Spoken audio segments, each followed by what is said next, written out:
ইসরায়েলের অবিরত হামলায় মৃত্যুপুরীতে পরিণত হয়েছে গাজা। সেনাদের লাগাতার বোমা হামলায় ধ্বংস হয়ে গেছে সবকিছু। দেখা দিয়েছে চরম মানবিক সংকট, ফুরিয়ে গেছে খাবার পানি। চরম খাদ্য সংকটে অনাহারে ভুগছেন বাসিন্দারা।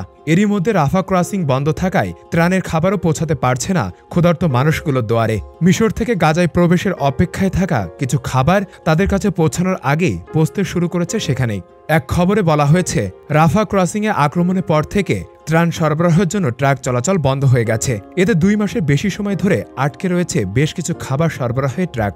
সেখানে পৌঁছে যাচ্ছে গাজার ত্রাণের খাবার। 6 মে ইসরায়েলি বাহিনী রাফা ক্রসিংয়ের নিয়ন্ত্রণ নেওয়ার আগে এটি গাজার মানবিক ত্রাণের পাশাপাশি কিছু বাণিজ্যিক সরবরাহের প্রধান এন্ট্রি পয়েন্ট ছিল।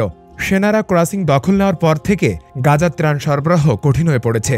মিশরীয় প্রেসিডেন্সি জানিয়েছে, রাফা না খুলে দেওয়া পর্যন্ত ইসরায়েলের নিকটবর্তী কেরেম শালম ক্রসিংয়ের মাধ্যমে সাহায্য পাঠাবে মিশর এবং যুক্তরাষ্ট্র। এটি রাফা থেকে প্রায় 45 কিলোমিটার পশ্চিমে মিশরীয় ক্রসিং এবং আল আরিশ শহরে মধ্যবর্তী স্থানে অবস্থিত।